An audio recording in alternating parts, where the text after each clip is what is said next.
Olá, nos vídeos anteriores nós criamos aí um aplicativo completo para gerenciar senhas. Só que um detalhe é que os dados eram perdidos quando o aplicativo era reiniciado. Nesse vídeo eu vou mostrar como salvar esses dados no banco de dados utilizando SQLite, de forma que os dados possam continuar disponíveis mesmo depois que o aplicativo é fechado e iniciado novamente. Então o Android ele utiliza o SQLite para armazenar as informações. E o SQLite ele salva os dados em um arquivo local do seu aplicativo e ele permite executar comandos SQL para fazer consultas aos dados armazenados. O SQLite ele já vem instalado e disponível para ser utilizado nos seus aplicativos e ele não precisa de usuário e senha porque ele salva os dados em um arquivo que está dentro da sua aplicação. Então, os outros aplicativos do sistema eles não terão acesso àquele arquivo, só a sua aplicação que vai ter. Então, apesar de não ter usuário e senha, os seus dados eles estão relativamente seguros, no sentido que outros aplicativos não terão acesso aos dados do seu aplicativo. Se você quiser mais informações aí sobre SQLite, tem esse site aí deles, e lá eles mostram a sintaxe completa do SQL suportado aí pelo SQLite. Então, para utilizar o banco de dados no nosso aplicativo, nós iremos criar uma nova classe chamada Database, que vai ser uma classe auxiliar para utilizar aí o SQLite no nosso aplicativo. Basicamente, todas as classes DAO, ou seja, as classes que acessam aí dados do aplicativo, elas irão instanciar um objeto dessa classe aí Database e utilizar essa classe para acessar o banco de dados. Então nós vamos modificar em seguida a classe PasswordDAO que nós criamos no vídeo anterior para, ao invés dele salvar os dados na arraylist, ele vai passar agora a salvar os dados no banco de dados. Então começando aí pela classe auxiliar de banco de dados, o nome dela, como eu falei, é Database, e ela vai vai estender a classe SQLite OpenHelper, que é a classe do Android aí para acessar o SQLite. E essa classe ela vai ter algumas constantes e métodos para facilitar o acesso ao banco de dados que nós vamos mostrar a seguir. E como eu falei, ela vai ser instanciada aí dentro de cada classe DAO que precisar acessar o banco de dados. Sobre as constantes, essa classe auxiliar vai ter a constante Database Version, que vai ter aí uma versão atual do banco de dados, é um número inteiro, e a ideia é que você incremente esse número sempre que você fizer alguma alteração na estrutura do seu banco de dados. E esse número ele vai ser utilizado pelo celular Android para ele verificar se a versão do teu código-fonte do banco de dados é o mesmo que o do arquivo atualmente armazenado no aplicativo. E ele vai usar isso para identificar que uma atualização do teu banco de dados foi feita.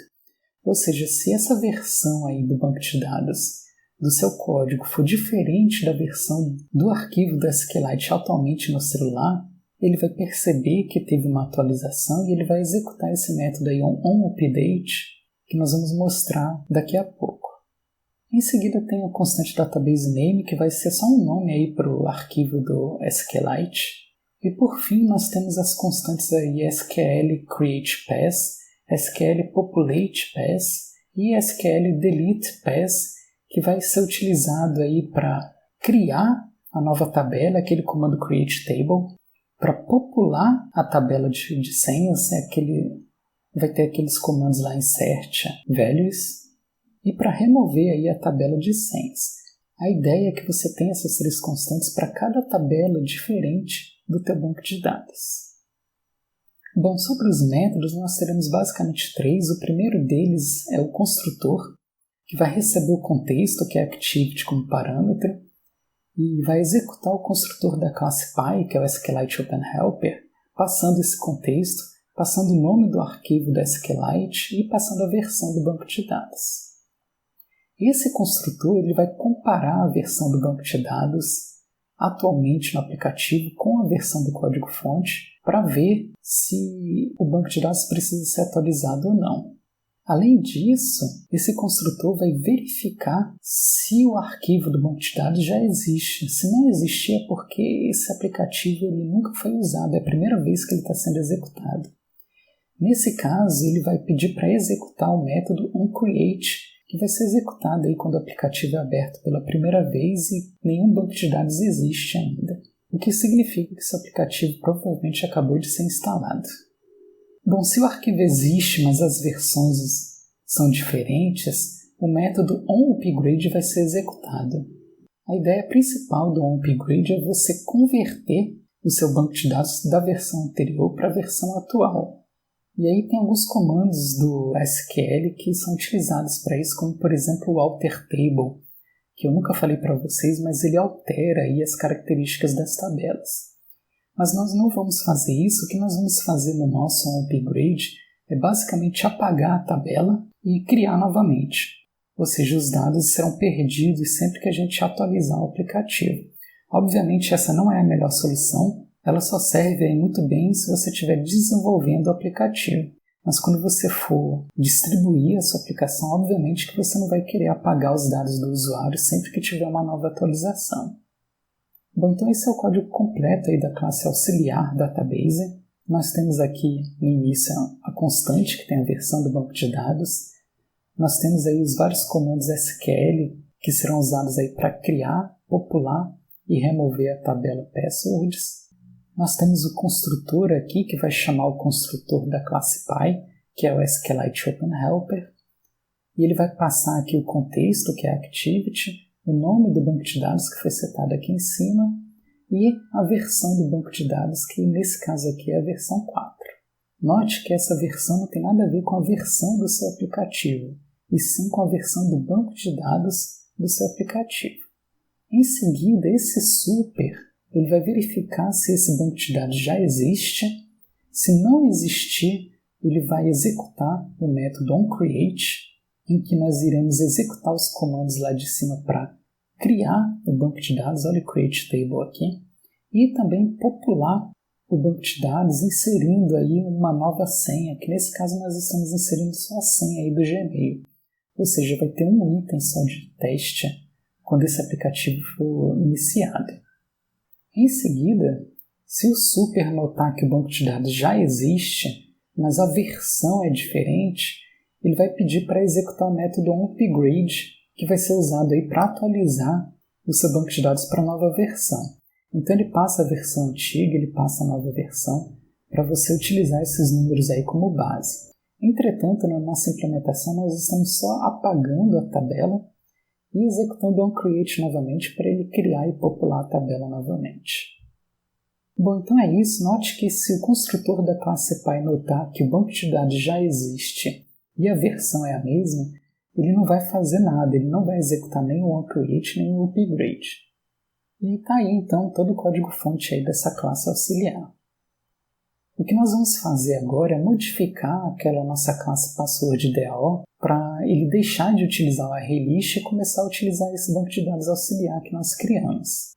Então eu vou modificar essa classe agora para ter aí, além do contexto, uma referência para o banco de dados que nós vamos acessar utilizando o nosso database auxiliar aqui que nós criamos no slide anterior e executando o método getWriteableDatabase. Esse método é um método daquela classe SQLite OpenHelper que esse database aqui herda e ele retorna um objeto da classe SQLite Database que vai ter métodos para poder executar SQLs para poder acessar o nosso banco de dados. Então a primeira coisa que nós vamos fazer é modificar aquele nosso método getList. Note que ele ainda vai retornar um arraylist de senhas, mas os dados para esse arraylist eles virão do banco de dados. Então em seguida nós temos o comando SQL que vai ser executado, select asterisk from passwords, order by name, ou seja, ele já vai ordenar aí pela coluna de nomes. E em seguida eu executo o método howQuery lá do database para poder executar esse SQL.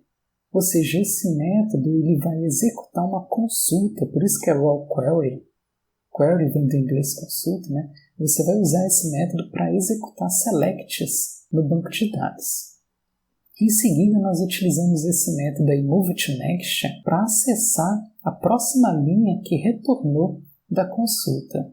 E aí, esse objeto aqui, cursor, ele vai estar apontando para a próxima linha que retornou da nossa consulta. E nós utilizamos o método aí getInt e como parâmetro a coluna que nós queremos acessar para acessar o valor de uma determinada coluna, mas nesse caso aí convertendo esse valor para inteiro.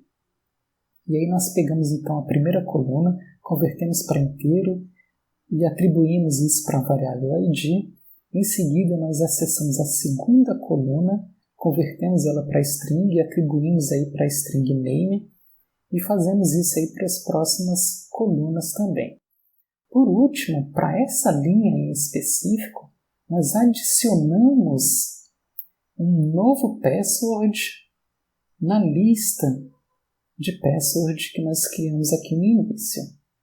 Então esse código vai ser executado para cada linha que retornou dessa consulta select que nós fizemos.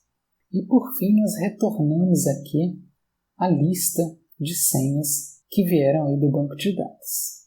Então esse é o método getList aí que nós alteramos para acessar aí o banco de dados. Em seguida nós vamos modificar o método add para adicionar uma nova senha. Então ele tem como parâmetro aí uma senha e a ideia é que ele adicione essa senha com os dados passados aí pelo objeto no banco de dados. Então nós estamos montando aí um SQL que vai ser executado utilizando aí o comando insertInt, o nome da tabela password e os valores aí que serão inseridos nessa tabela. Em seguida nós executamos esse comando executando o método execSQL. Note que é diferente do slide anterior. No slide anterior nós usamos o método rawQuery, que é utilizado para fazer consultas, e aqui nós estamos executando o método execSQL, que é utilizado para executar os outros comandos do SQL que não são consultas. Ou seja, qualquer coisa que não seja um select, você vai executar esse método aí, execSQL.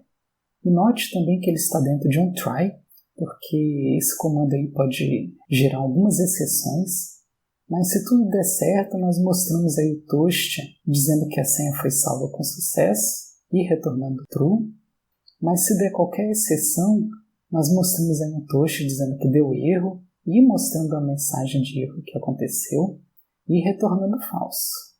Então tá aí esse é o nosso método add que foi modificado aí para adicionar no banco de dados. Em seguida nós vamos alterar aí o método update, que é parecido com o anterior, ele pega uma senha como parâmetro, monta o SQL aí, só que agora utilizando o comando update do SQL para alterar uma linha do banco de dados. E qual linha que ele vai alterar? A linha que contém esse ID aqui da senha. E aí nós executamos esse SQL.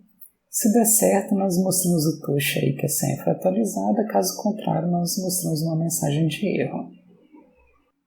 Por último, nós vamos modificar o método get, que ele tem como parâmetro um ID de uma senha e retorna um objeto da classe password, né, com as informações daquela senha.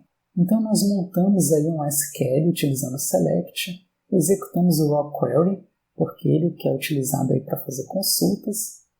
Em vez de ter um while, nós estamos usando só um if aqui, porque como nós estamos fazendo uma consulta pelo ID, que é uma chave primária, obviamente essa consulta ou vai retornar uma única linha, ou ele não retorna nada.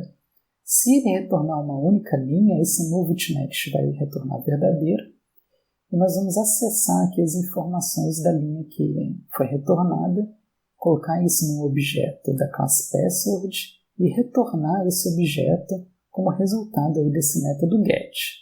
Caso a consulta não retorne nada, nós iremos retornar nulo, indicando aí que essa senha não foi encontrada. Bom, agora nós podemos testar finalmente aí nosso aplicativo completo, clicando lá no botão de play para executar o aplicativo, entrar com as informações aí de login e senha para poder entrar no nosso sistema, e clicar aí no botão de entrar. Vai aparecer aí só uma senha do Gmail, porque é aquela única que nós cadastramos. Nós podemos visualizar aí essa senha.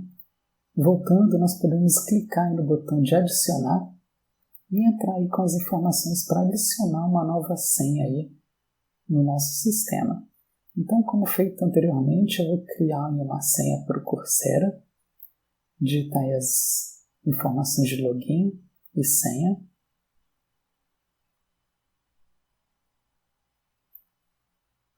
E por fim, clicar aí no botão de salvar. E aí note que agora eu tenho duas senhas. Note que o Coursera ficou em primeiro porque ele foi ordenado pelo login, pelo nome, na verdade. E nesse caso aí eu estou alterando as informações aí do Gmail. E note aí que antes era Gmail, agora está Gmail 2. Ou seja, eu alterei uma senha já existente. Então tá aí um exemplo completo aí do nosso sistema. Ele é capaz aí de visualizar, de inserir uma nova senha e de alterar também uma senha já existente. Bom, com essa parte de banco de dados nós terminamos aí o que nós tínhamos para falar sobre Android. Realmente foi só uma introdução ao assunto, tá? Inclusive no aplicativo do trabalho prático que você for desenvolver, você não precisa fazer nada mais complicado do que já foi passado. Tá? O seu aplicativo ele pode ser relativamente simples, é só realmente para praticar tudo que foi feito aí nos vídeos anteriores. Mas se futuramente você quiser estudar um pouquinho mais de Android, tem várias outras coisas que você pode aprender. Por exemplo, trabalhar com web services, acessando informações da internet, trabalhando com fragmentos em que você pode criar telas complexas do seu aplicativo, em que partes da tela são mostradas sem necessariamente ficar abrindo e fechando activities como nós vemos. O Android tem toda a parte aí de localização em que dá para mexer com GPS e mapas. Os celulares hoje em dia são cheios de sensores que podem ser acessados pelo seu aplicativo, como por exemplo acelerômetro, giroscópio, sensor de luminosidade, magnetômetro. Dá para mexer também aí com multimídia, mexendo com a câmera do celular, mexendo aí com vídeo e voz também, e até mesmo com a parte de telefonia. Os celulares eles foram feitos inicialmente basicamente para fazer chamadas telefônicas, apesar de que hoje em dia é o que nós menos utilizamos aí nos celulares. Mas dá para mexer com aplicativos que trabalham com essa parte de telefonias, como por exemplo acessar os contatos, mandar e receber SMS, detectar quando uma chamada foi recebida e por aí vai. Bom, então é isso. Todo esse material desses vídeos que foram feitos de Android, eles foram 100% baseados nos tutoriais da própria Google. E estão aí os links que foram utilizados como referência. E eles são bastante didáticos, principalmente os dois primeiros links aí. E eu recomendo que você acesse o material original feito pela própria Google, porque é lá que ficam as principais recomendações dos criadores do Android de quais componentes utilizar, como utilizar esses componentes e por aí vai. Então é isso, espero que você tenha gostado aí do material de Android e novamente utilize aí o seu trabalho prático para praticar tudo isso que foi passado e não se preocupe em fazer um aplicativo muito complexo se você praticar basicamente o que foi passado nesses slides no seu tema do teu trabalho prático. Isso já vai ser suficiente aí para essa disciplina.